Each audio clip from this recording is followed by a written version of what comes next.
Hello everyone, I am Dr. DP Bora. I welcome you all to my YouTube channel, The Microbiology Digest. In this channel, we will be trying to discuss various important topics related to microbiology. So first, let us understand what is microbiology.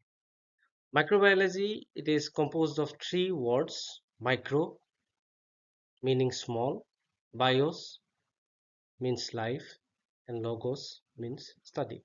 Means microbiology is the study of small life forms. So by definition, microbiology is the study of microorganisms, usually less than 1 millimeter in diameter, which requires some form of magnification to be seen clearly. So normally they are not visible by naked eye. So that is why some form of magnification, which is usually provided by the microscope, it is required to see them clearly. So the term microbiology, this was first used by one of the great microbiologists, Louis Pasteur. Now coming to the microbes. So microbes, these are the small organisms, or they are acellular biological entities that are too small to be seen clearly by naked eye. So again, this term was first used by one scientist, Sedilot, in the year 1878. So microorganisms, if we uh, cite some examples, there are different types of microorganisms are there: viruses, bacteria, fungi, algae, protozoa. These all comes under microbes. But when we cite the definition of microorganisms, there may be some confusion regarding that. By definition, they cannot be seen by naked eye. But there are some microorganisms like fungi or algae. These organisms can be seen by our naked eye, but still they are included under the discipline of microbiology because because of their similarities in their properties, as well as the techniques which are utilized to study these organisms.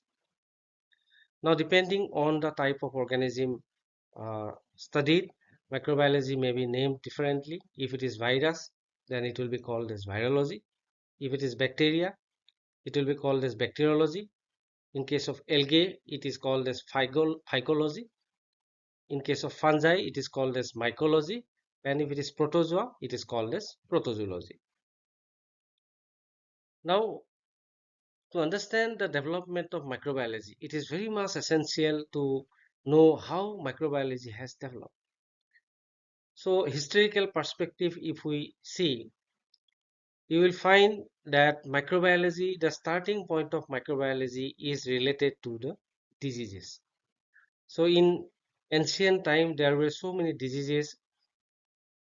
For example, leprosy, plague, syphilis, smallpox. These were the diseases prevailed during ancient time and causing havoc in the mankind. So people became curious to understand why these diseases are occurring. So to justify the occurrence of the disease, so many scientists came forward with some new theories. So these theories are called as theories of disease causations. So there are altogether six different theories were put forward, starting with theoretical theory, miasmatic theory, pore theory, contagion theory, spontaneous generation theory, and germ theory. These were the theories which were in different times by different scientists. They were put forward to justify or to uh, understand the causation of the disease. Now, what is theurgical theory?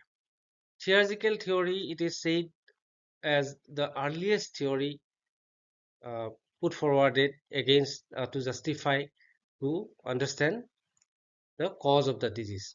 But this theory, it was mostly based on the superstitions. So according to this theory, it was proposed that diseases, all these events are controlled by divine spirits, and the diseases are given to those individuals which commit some sins as a punishment to them. So this theory, as this was the earliest theory and no other theory came for a long time, this theory prevailed for centuries together. So next theory which was put forwarded to justify the disease, causation of disease, it was the miasmatic theory. So miasmatic theory was proposed by Hippocrates. Miasmatic theory, it was successful in replacing the earlier theory, which was based on superstitions. So according to this theory, the occurrence of the diseases were attributed to some factors. So this theory identified some factors. These factors, namely earth, influence of stars, moon, winds, waters, and seasons. So according to this theory, it was proposed that when there is some alteration of these factors, so there may be occurrence of the disease. Next theory is the pore theory. Pore theory was proposed by three different scientists: Asclepius, Hamilton, and Thessalus. So these three scientists, they also came forward with some different idea to justify the cause of the disease. So they identified some pores or specific sites in the body which were they termed as pores, and they proposed that whenever there is any alteration, then the individual may suffer from disease. But none of these theories they were successful in justifying or exact uh, explanation of the causation of the disease. Next, subsequently, different scientists came forward with different ideas. One scientist, Galen, he proposed some theories based on humors or body fluids. This was somewhat modification of the earlier miasmatic theory. He expanded the concept of miasmatic theory, and he classified the different temperaments of human being according to the different humors. So he proposed that these humors are related to the occurrence of the disease. Then again, after this, different scientists started working on this causation of the disease. Another scientist, Paracelsus, he also proposed that there are effect of stars, then poisons in the food, natural phenomena controlled by stars and moon, spirits and demons. These were means Paracelsus actually he proposed the theory by mixing both all these three theories: miasmatic theory, pore theory, theurgical theory. So combinedly he proposed a new concept. Next theory is the contagion theory. This theory was proposed by Fracastorius. So he identified three different sources where from diseases may come. So he identified that contagion by contact, contagion by fomites, contagion at a distance. So these three factors may be involved in the occurrence of the disease. This was the um, theory proposed by Fracastorius and known as contagion theory. So first prediction about the existence of microbes. This was uh, provided by one scientist, Girolamo Fracastoro. So he first suggested that diseases were caused by invisible living creatures. So this was the beginning of the thinking about the existence of microbes, which may be associated with disease conditions. Then subsequently, other discoveries were also made by different scientists. To name Robert Hooke, he discovered cells.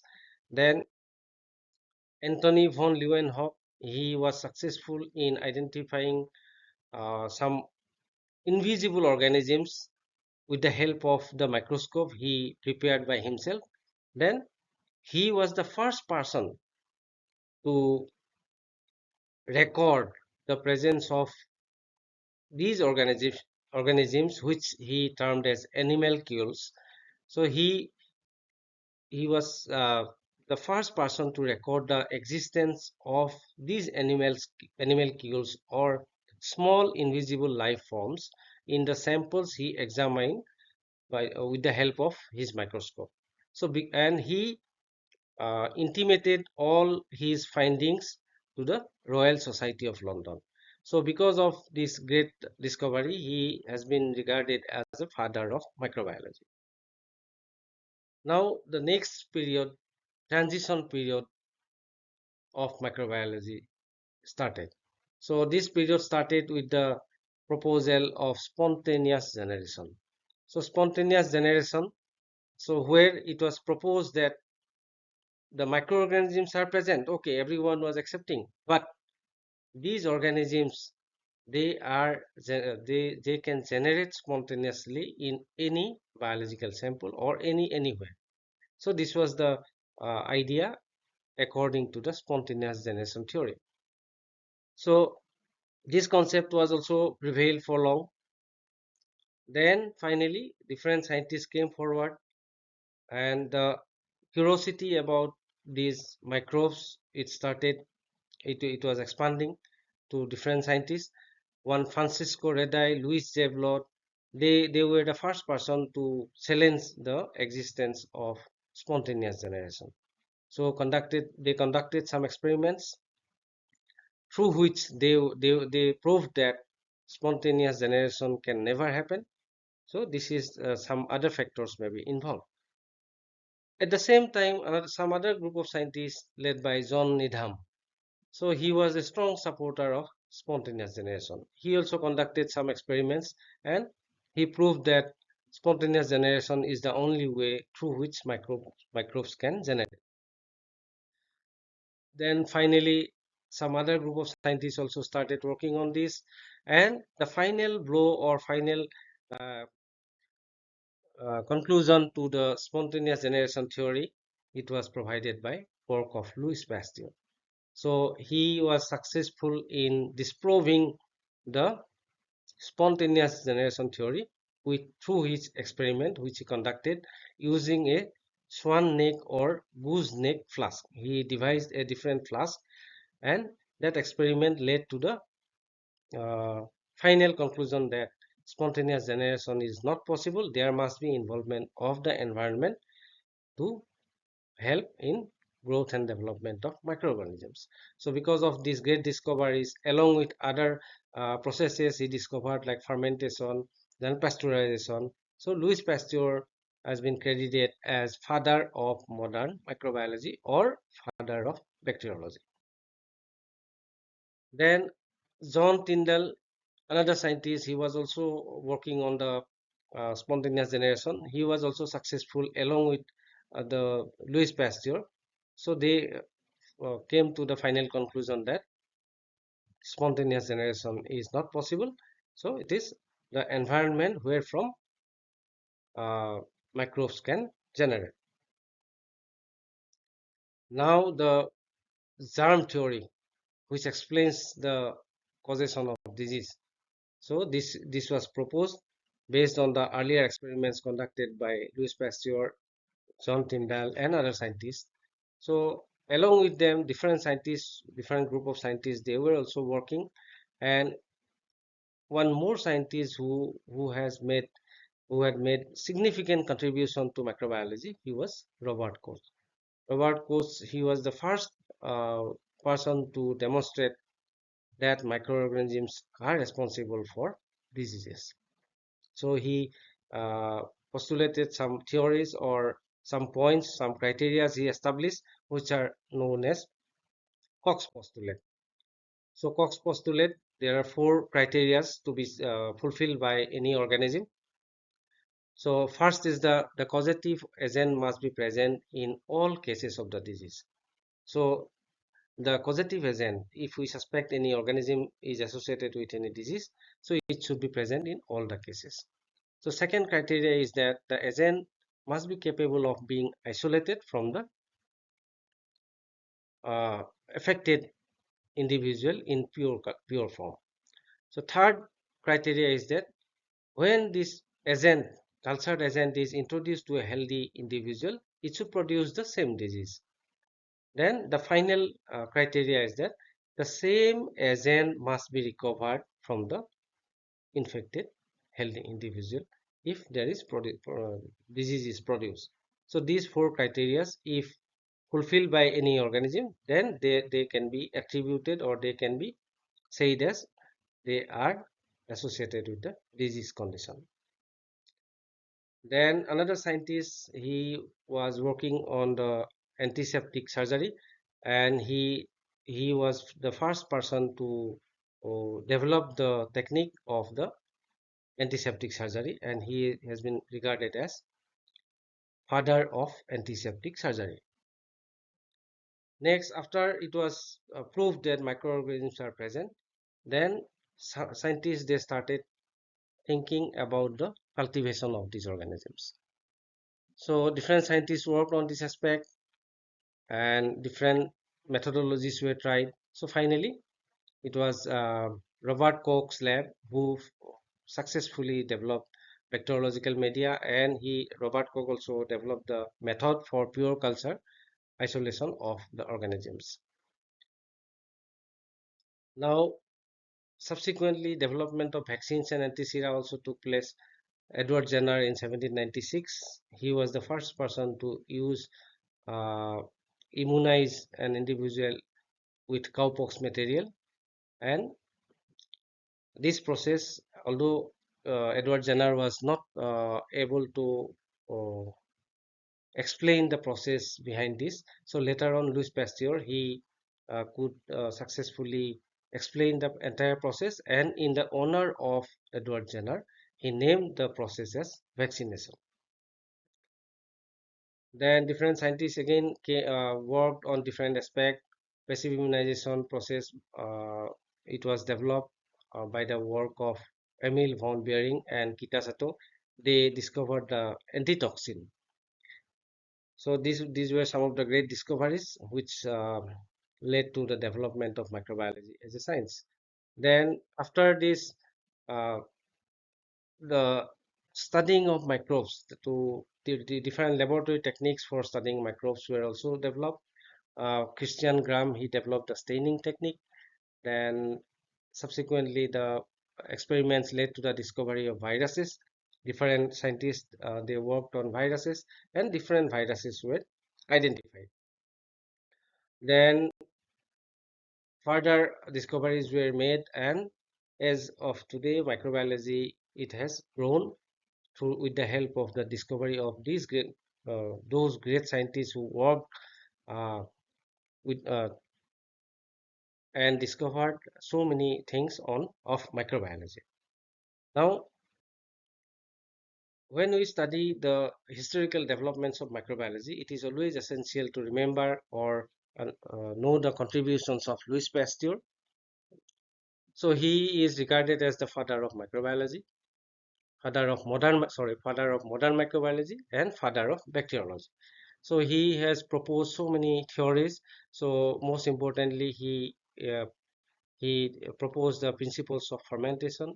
He discovered pasteurization of milk, sterilization techniques, then germ theory. These were the important contributions made by Louis Pasteur. Then similarly, Robert Koch, he was also another great scientist worked on the field of microbiology and developed so many techniques. So his contributions include development of Koch's postulates.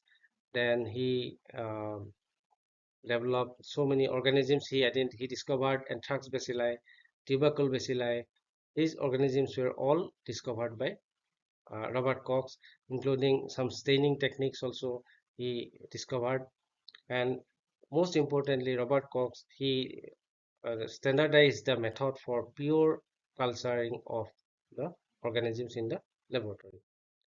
Next, Paul Ehrlich, yet another scientist who is regarded as the father of chemotherapy, because he discovered some uh, compound which is also called as magic bullet for treatment of syphilis. That is, the compound is an arsenical compound. The name was salvarsan. Then Paul Ehrlich also he proposed the side chain theory of antibody production, and he was the first person to report the acid-fast nature of tubercle bacillus. So these were some important discoveries of contributions of Paul Ehrlich. Next, by conducting experiments in microbiology, which led to the discovery of so many things related to microbiology or in the field of microbiology, which their discoveries has uh, led the microbiology to develop as a science or as a different discipline. So the various scientists, they were successful in, they make the prestigious Nobel Prize. So it is a long list of scientists, and along with the contributions made by them, and they were awarded for these important discoveries. They were awarded with the Nobel Prize. So I have included the entire list here. It's a long list.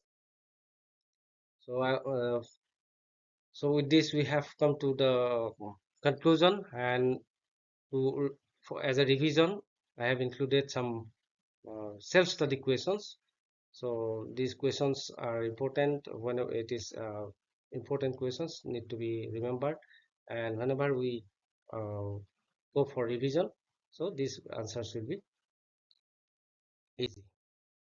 So these informations I have collected mostly from some textbooks and some literatures which are available in the public domain, and these all the references were from I have collected, I have listed out here. Then with this, I'll stop here, and I hope these informations I have included here will be helpful for you. If you feel that these informations are helpful, so please subscribe to my channel, and please put your comment if you need some more information, or if I need to improve, or if any additional information is required to be incorporated. Please comment, put your comment on me, and subscribe and share my YouTube channel. So with this, thank you very much. Thank you. Bye bye.